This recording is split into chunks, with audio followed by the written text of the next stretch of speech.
Hola, ¿cómo están? Otra vez otro ejercicio de Podcast Lab, un espacio de Home School creado para conocer las ideas, experiencias de nuestro semillero de investigación podcast. El día de hoy nos encontramos con estudiantes de grado undécimo, décimo y noveno que nos van a permitir conocer más a fondo su experiencia educativa en el Home School.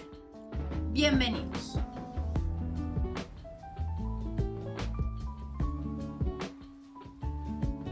Esta sección iniciará con esta pregunta que nos permitirá reflexionar acerca de lo que hemos construido en nuestra experiencia educativa en el Monterrosales Home School.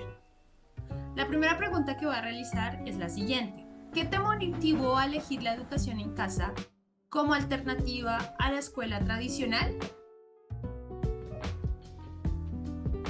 Hola Juan Pablo, ¿cómo estás?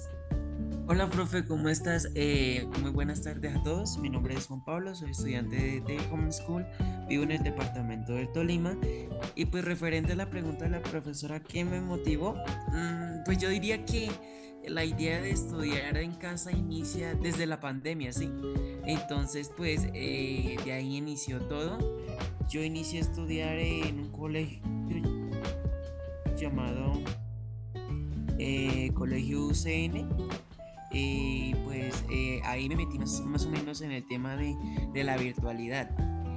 Y por temas de economía y demás, pues nos metimos en el home school, ya que pues nos habían comentado por familiares y demás de que el home school era una institución muy buena en muchos ámbitos, tanto en lo económico como lo educativo, y también en el tema del inglés. Entonces, pues desde ahí, pienso que desde ahí, desde la pandemia surge toda esta idea de la virtualidad, y pues hasta el momento me ha gustado y aquí estamos permaneciendo en ello. Muchas gracias. Vale, me parece muy chévere que Juan Pablo haya hablado desde su experiencia y cómo llegó al Monterrosales Home School, pero también se abre desde la reflexión que él hace y de su experiencia, que este salto del homeschool o el homeschooling se establece como una alternativa a lo que sucedió en el 2020 con la pandemia mundial. Entonces sí es un elemento importante establecer y entender cómo se originaron estas alternativas de comunicación o elementos sociales de educación, ¿no? Como de estas nuevas alternativas. No sé si otra persona quiere hablarnos acerca de esto. Es decir, otra vez vamos a hablar de esta pregunta. Repito la pregunta para el panel.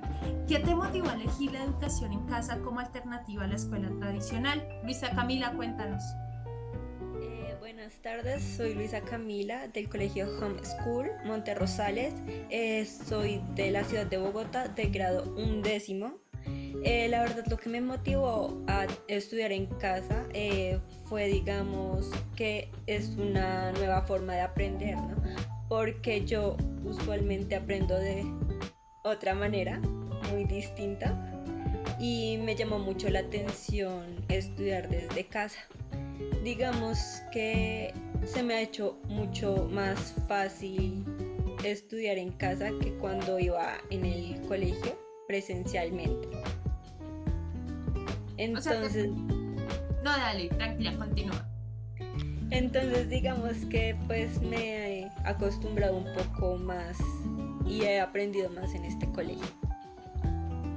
O sea, la educación virtual te ha permitido expandir el conocimiento. Sí, señora. Vale, es interesante conocer puntos de vista diferentes frente a sucedió esto en mi caso, pude cambiar. Establecí un elemento importante de reflexión. Pude conocer este tipo de alternativa en donde cual me sentía segura, feliz de lo que estaba haciendo y del aprendizaje. Juan Pablo. Profe, esto, pues queriendo aportar a lo que dijo Luisa, pues de que la virtualidad ayuda a expandir el conocimiento, pues yo creería que ese fue mi caso, ya que por ejemplo yo vivo en el departamento del Tolima, en una parte de una vereda, y desde que comenzó la pandemia y todo, en la institución de yo estaba, pues la educación no era como muy superior, ¿sí me hago entender? Entonces, hemos visto que a través de la virtualidad como que el conocimiento se expande, como que hay un estándar de educación mayor que al de algunas escuelas, como te digo yo, físicamente. En ciertas veredas, por ejemplo. Entonces el espacio virtual es una de las puertas muy importantes que hay para muchas familias que viven en ciertos tipos de veredas, lejos del urbano. Hay otro elemento importante que ustedes dos han utilizado, Juan Pablo y Luisa, que es la expansión del conocimiento, no quedarnos ahí. O sea, a veces la escuela tradicional se centra y se cierra y no nos permite avanzar más allá desde el conocimiento. Y me parece la reflexión súper chévere, porque ustedes dicen, bueno, es que aprendemos más cosas, podemos seguir, podemos buscar, podemos aprender no nos quedamos simplemente con el contexto, sino que la educación pasa a barreras desde el conocimiento y puede acceder a otro tipo de elementos. Creo que está muy emocional en sentido las respuestas y las preguntas a las que estamos, porque estamos tocando experiencias, estamos tocando emociones, estamos hablando de situaciones y contextos e historias de vida. Entonces, el Homeschool atraviesa esas reflexiones. Vamos con la siguiente pregunta. ¿Cómo fue el proceso de transición del sistema tradicional al Homeschool? ¿Comenzaron bien? ¿Les dio muy duro? ¿Fue muy fácil? ¿O al contrario, fue muy difícil la adaptación? Quiero que me cuenten esas experiencias. Luisa, Camila, cuéntame. Tienes la palabra. Pues, profe, en mi caso la verdad es que sí me dio duro, a pesar de que veníamos de pandemia, pero pues ya habían pasado como un año ya en presencial, pues me dio un poquito duro, pero ya luego me acostumbré. ¿Y qué fue lo que te pareció más duro? Interacción social, procesos de comunicación, las tareas, no tener cuadernos. ¿Cuál crees tú que fue como ese elemento? Creo que en la parte social un poco, porque digamos que soy a veces una persona muy introvertida. Ajá. Entonces digamos que ahí me pegó un poco duro, pero de resto todo estaba perfectamente. Bueno, hay una cosa también que se juzga en este sentido del Homeschool, o que muchos expertos dicen en educación, de que el tipo de la socialización, la posibilidad de no socializarte, pues estamos hablando en un caso específico que es el Monterrosales Homeschool, porque es nuestro espacio de interacción educativa, pero podemos llegar a contemplar esa reflexión, o al contrario podemos encontrar otros canales de comunicación o otros procesos de interacción social. Y solo les recuerdo la pregunta que estamos trabajando: ¿cómo fue el proceso de transición del sistema tradicional al Homeschool?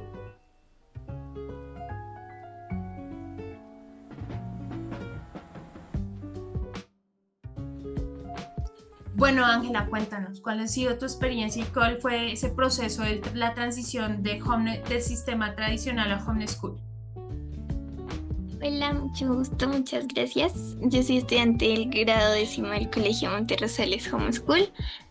Y pues para mí el proceso de transición de estar presencial a CM Homeschool fue, creo que pues bastante fácil un poco, porque yo soy bastante aplicada y responsable con las cosas a la hora de estudiar. Entonces pues yo era muy organizada y siento que se me facilitó mucho en ese sentido.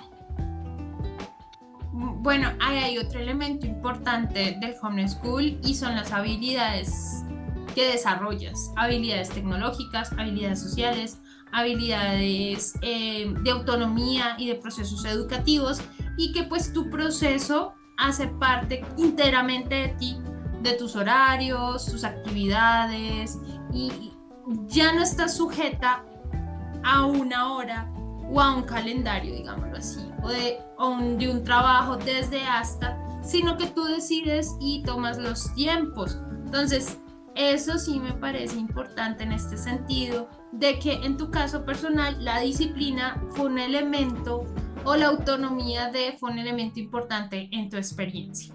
Entonces vamos a la siguiente pregunta que Ángela nos abre esa puerta y es, ¿qué habilidades personales han fortalecido gracias al homeschool? ¿Cuál creen ustedes que fue esa habilidad, esa capacidad o ese conocimiento que les abrió la puerta a esto desde su experiencia personal? Andrés Santiago. Bueno, profe, creo que la habilidad que más he mejorado durante el proceso que he tenido acá en el homeschool ha sido sobre todo la parte de las lógicas matemáticas. Sentí que antes se me dificultaba mucho y acá he aprendido más que cuando estaba estudiando presencialmente. Eso derriba totalmente un mito, porque establecemos a veces como que la presencialidad nos aportaría y nos ayudaría metodológicamente. Y hablo metodológicamente en el sentido de cuáles actividades o qué propuestas los profes les hacen para entender matemáticas y se siente o se piensa que si en lo virtual no funcionan las matemáticas no vas a aprender, pero en tu caso fue todo lo contrario en ese sentido. Juan Pablo, cuéntame en qué ciudad te encuentras.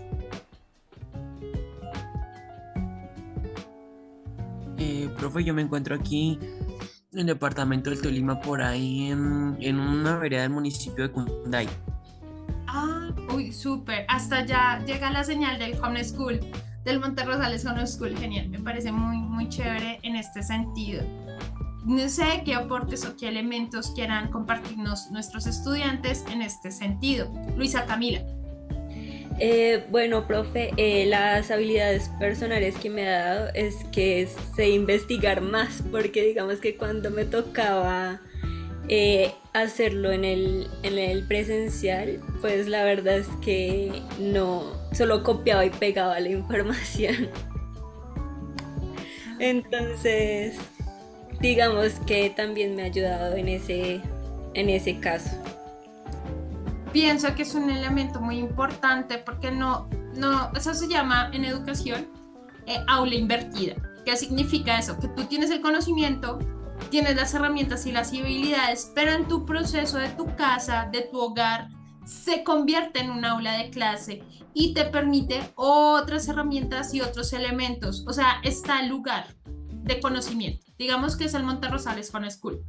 Pero lo que tú necesitas para llegar al conocimiento son las herramientas que te encuentras alrededor. Entonces, que la investigación o la lectura te permitan a ti llegar más allá y que la hayas encontrado acá en estos espacios es porque has potencializado tus herramientas educativas en este proceso. Creo que hemos llegado a una reflexión en el sentido de cómo nuestra experiencia educativa es interesante, nos motiva y hace parte de nosotros, pero es una cosa que todavía en Colombia, digámoslo, no se conoce mucho. Hay muchas personas que no conocen de estas alternativas y hay personas que le tienen miedo a esto debido a su experiencia en pandemia. Entonces me gustaría saber cuál sería como esta última reflexión o conclusión para cerrar el podcast o no, el día de hoy. ¿Cuál es esa reflexión, esa conclusión o esa reflexión final que nos gustaría cerrar nuestro podcast? Ángela. Pues yo creo que definitivamente es no cerrarse y darle la oportunidad y que claramente pues los dos estilos, tanto virtual como presencial, existen porque va también según cada persona su manera de aprender, de conocer, de la investigación, etcétera. Entonces es según cada persona, pero no es de tenerle miedo o rechazar alguna de las dos opciones, porque para eso existen, son distintas cosas, pero se llega al mismo punto. Creo que llegas a un punto esencial. Todos los seres humanos somos diferentes, todos los seres humanos tenemos necesidades de aprendizaje y cada uno llega a su ritmo y a su tiempo. No tenemos que reducir la educación en números, no tenemos que reducir la educación en resultados o comparándome con otros, sino conocer mi proceso personal y cómo crezco en ese sentido, y eso potencializa el homeschool. Y dejas otra cosa muy clara también: la presencialidad es una posibilidad educativa y ya depende de cada persona, de la experiencia de vida o lo que nosotros queramos ser o cómo queramos participar en ese proceso educativo. Entonces tienes opciones en las cuales puedes desarrollarte en este sentido. Ángela, me parece muy interesante tu aporte y muy reflexivo y también crítico al homeschool. No potencializamos esa idea de que la última panacea debe ser homeschool, sino también es una parte importante que complementa esos procesos de la presencialidad. Bueno, creo que ya terminamos con esta reflexión con nuestros estudiantes de 11º, 10º y 9º. Creo que es importante y seguiremos hablando de este tema. Las puertas quedan abiertas, más preguntas y más opciones. Espero que esta charla haya sido reflexiva y les permita a ustedes entender más situaciones. Nos vemos en la próxima. Esto es Podcast Lab. Semillero de Investigación Podcast para estudiantes de Homeschool para el mundo. Nos vemos.